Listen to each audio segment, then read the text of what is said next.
Pues vamos a ir hablando de diferentes asuntos. Hoy nos toca hablar de energía nuclear, de ataques y de amenazas nucleares por unas cosas y por otras. Esa última hora que veíamos y es esa acusación del presidente ruso Vladimir Putin a Ucrania de que habría podido poner en peligro una planta nuclear en Kursk con esos ataques que está llevando a cabo en los últimos días. Os quiero preguntar si hoy, con esa acusación de Putin sobre Ucrania, se abre un nuevo episodio o si, como comentábamos en los últimos días, la situación entre Ucrania y Rusia no va a terminar de desbocarse, va a seguir, entre comillas, estabilizada. Parece que cada vez se añade más tensión. Eduardo. Efectivamente, cada vez hay más tensión. Y no solamente hay más tensión, sino que estamos viendo cómo Ucrania está siguiendo la estrategia del ventilador. Y la estrategia del ventilador porque en el fondo hay un dato que es demoledor y es el hecho de la implicación de los servicios secretos de Ucrania en la destrucción del gasoducto Nord Stream. Alemania está bastante tensa, por decirlo de una manera diplomática, con toda esta situación. No entiende por qué hay que ayudar a Ucrania si Ucrania destruye y consigue un invierno inolvidable para los alemanes con aquella acción. Y, lógicamente, pues esto ha derivado en una escalada del conflicto. Una escalada del conflicto que ya afecta a escenarios extraordinariamente peligrosos, como puedan ser centrales nucleares, etcétera. Hasta ahora esto se ha mantenido al margen de los objetivos militares, pero basta recordar Chernobyl para entender a dónde nos puede llevar toda esta situación. Yo creo que es una frivolidad extender la escalada a este tipo de escenarios. De hecho, pues, Rusia ya ha dado un paso al frente y ha dicho vengan a ver lo que está pasando, ¿no? Ya sé que no nos quieren ni en pintura, pero alguien tiene que constatar de que realmente los objetivos están variando cuantitativa y cualitativamente.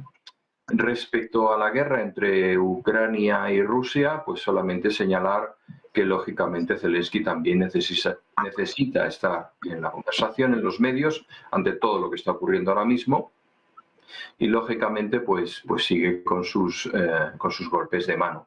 Golpes de mano que puede que le lleven a unas pérdidas inaceptables en un futuro. Recordemos que los medios militares, sobre todo los medios humanos ucranianos, son limitados. Y ponerlos en juego en una ofensiva que no tiene un objetivo militar claro más que la de ocupar unas tierras que te permitan negociar en un futuro, pues la verdad es que no se entiende muy bien. Rusia ha planteado esta guerra como una guerra no de avance, sino de desgaste. No es tan importante ocupar el terreno como el daño que puedas hacer al enemigo, y en este sentido pues las circunstancias van a su favor en las últimas semanas, ¿no? A pesar de todo el ruido mediático que estamos escuchando. Yo creo que esto es importante tenerlo muy presente. A mí me preocupa que un presidente como Zelensky, que debería haber ya pasado por las urnas y que la situación de guerra le está manteniendo en esa posición, pues incremente el conflicto de tal manera que impida dejar ajeno a nadie al mismo, ¿no? Y la verdad es que bueno, que así es como pinta el escenario. Eduardo, hablabas de esa situación de cierta tensión entre Alemania y Ucrania por ese accidente del Nord Stream 2. ¿Por qué Alemania aprueba en estos últimos días un nuevo paquete de ayudas a Ucrania, entonces? ¿Contesto yo? Sí. Bien, pues básicamente pues, porque sigue teniendo un canciller socialdemócrata, Scholz, ¿vale? En donde le resulta extraordinariamente complicado dar un paso atrás. Y esas medidas de ayuda tampoco son lo que hubiera deseado Zelensky encontrarse por parte de Alemania, ni mucho menos, ¿no? Ni mucho menos. Yo creo que a Zelensky le van quedando menos apoyos incondicionales en Occidente, aparte de Estados Unidos y de algún otro país del este, como puede ser Polonia, que básicamente es el gran aliado de Estados Unidos en la zona, pero el escepticismo está recorriendo las cancillerías europeas, ¿eh? Es decir, una guerra se hace para ganarla o para ganar con ella, y ninguna de las dos cosas se están dando. Luis, ¿tú consideras que esta escalada entre Rusia y Ucrania es una escalada verbal, es una escalada de discurso, de mensaje, o es una escalada real? Pues en parte sí y en parte no. Siempre hay manifestaciones públicas de los líderes que van un poco dirigidas a la galería, a lo que es la opinión pública, a lo que es el frente de batalla y a lo que puede ser esa parte visible de lo que estamos acostumbrados a ver. Pero luego hay otra que es la que se desarrolla de puertas para adentro, y ahí sí que es verdad que hay acciones que van dirigidas precisamente a una escalada, porque bueno, tampoco es descartable que venga obligado por las circunstancias, y porque bueno, hay momentos en los que el enemigo o el contrario toma una acción o una decisión determinada, y eso provoca que nosotros nos veamos abocados a tener que tomar la siguiente, ¿no? Precisamente un poco para mantener el prestigio, la altura que esperamos tener en ciertas batallas, por decirlo de alguna manera. Y eso es un poco lo que, como yo enmarco este tipo de declaraciones. Por una parte, yo creo que Zelensky, que como ha dicho bien Eduardo, tenía que haber pasado por las urnas hace ya casi medio año, pero que la situación de guerra lo imposibilita.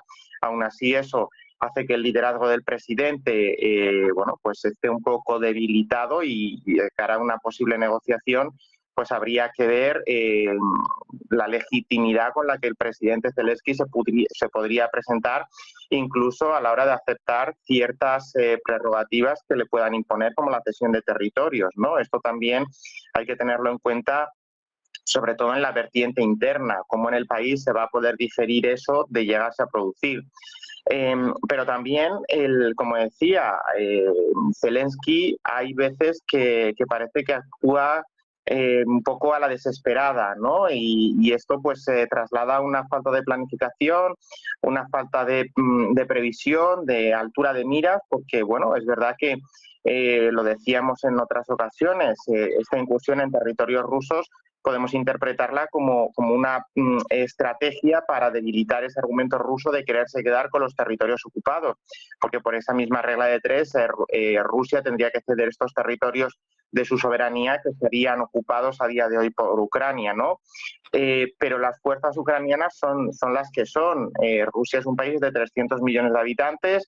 Ucrania tenía más o menos un poquito menos de la población de España antes de la guerra.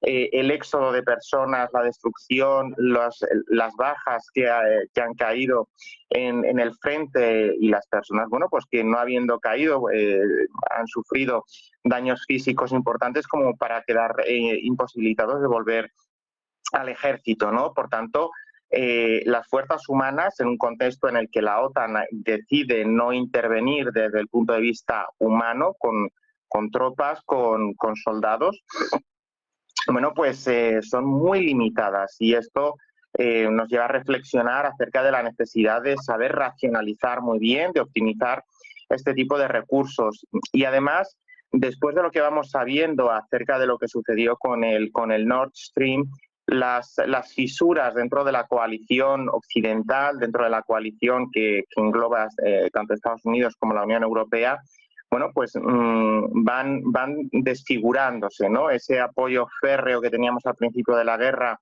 fruto de la consideración de que era Rusia quien había violado el derecho internacional, a día de hoy van debilitándose, bien por cuestiones electorales, como ha podido pasar en Polonia, donde el gobierno conservador de Morawiecki se ha visto sucedido por uno que tampoco es que sea de la tendencia radicalmente contraria, pero sí a una coalición que es un poco más pragmática en ciertos sentidos, aunque Polonia siempre va a estar del lado de Ucrania, ¿no?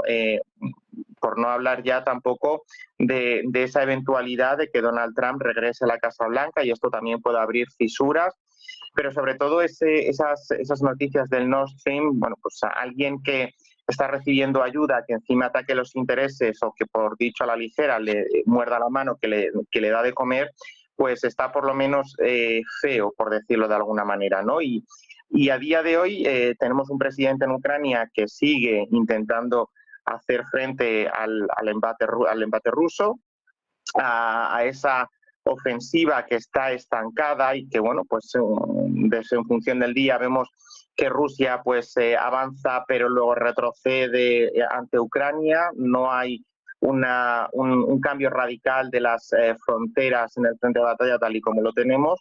Y esto hace que, bueno, pues según el día tengamos declaraciones más de carácter mediático, que son básicamente dirigidas a la opinión pública, a reforzar la posición mediática de cada uno de los dos bandos, y luego tengamos acciones como la que estamos teniendo en Kursk, bueno, pues que van más dirigidas a incrementar la tensión y a elevar un poco toda esa escalada que llevamos viviendo desde hace 2 años y medio. Yo creo que es un nuevo capítulo que recoge esas dos vertientes, tanto la mediática, pero también la bélica, que hace aumentar obviamente la tensión.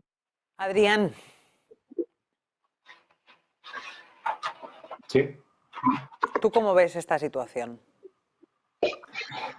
Bueno, vamos a ver, si queremos sintetizarlo de alguna forma, yo diría que estamos ante otro paso en la escalada, ¿no?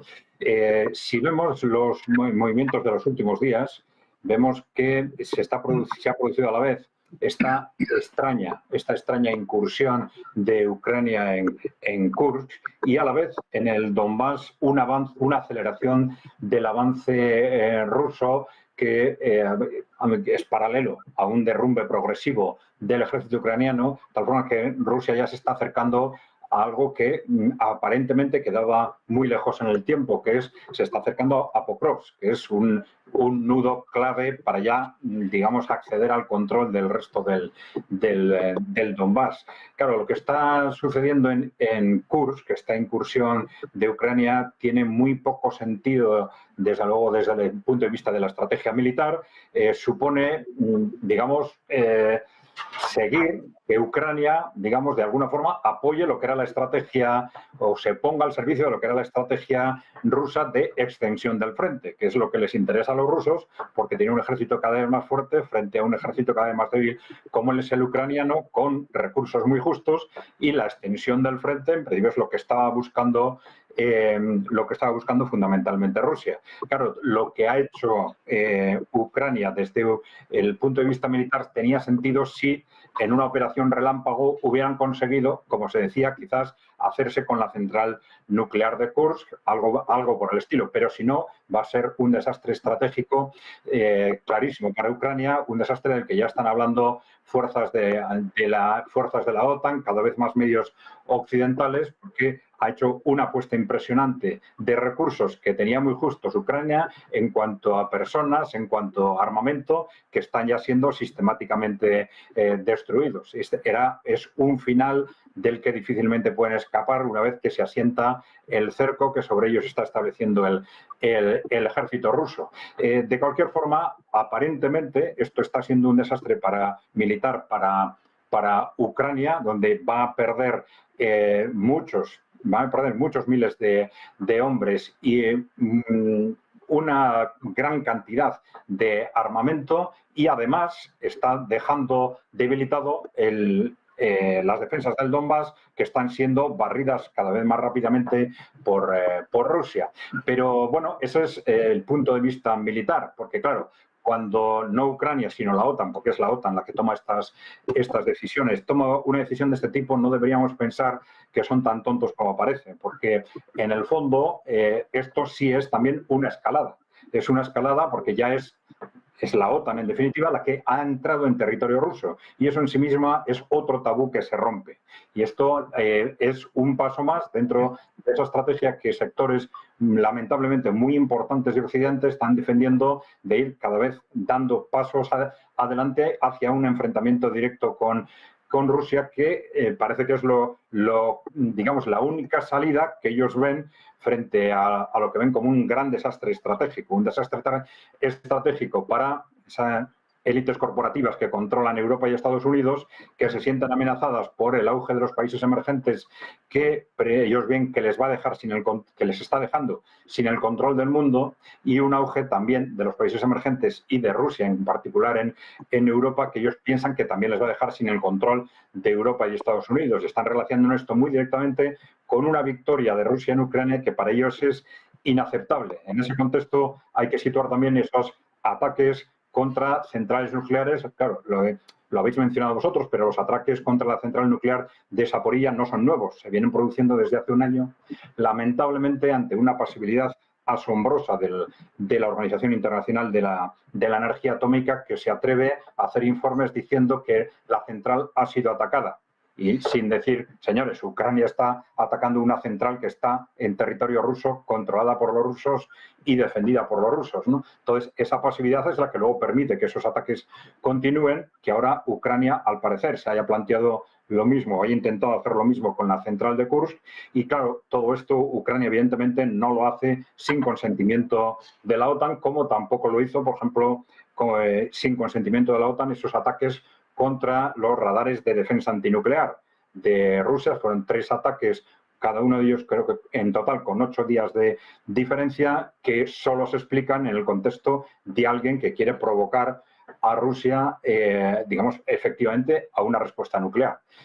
Porque todo el mundo sabe, y por supuesto los atacantes sabían, que en la doctrina nuclear de Rusia y de todos los países nucleares, atacar sus defensas antinucleares es provocar, es causa de una defensa con armas nucleares, ¿no? Bueno, Rusia hasta ahora no ha respondido hasta esas provocaciones, ha intentado de alguna forma torearlas sabiendo que está ganando la guerra y que no le interesa, pero esto también genera el efecto indirecto de que esas provocaciones vayan a más. Sabíamos que estamos en meses decisivos, sabíamos que, por un lado, como consecuencia del avance ruso, por otro lado, por el miedo a una posible victoria de Donald Trump en las elecciones en Estados Unidos, estos meses son decisivos desde el punto de vista de esa urgencia que siente ese sector de la élite occidental por hacer estallar el conflicto durante estos meses antes de que sea demasiado tarde. Entonces, vamos a ver cómo se mueven las fichas, pero desde luego ya sabíamos que íbamos a estar en meses decisivos, ahora ya estamos probablemente en semanas decisivas.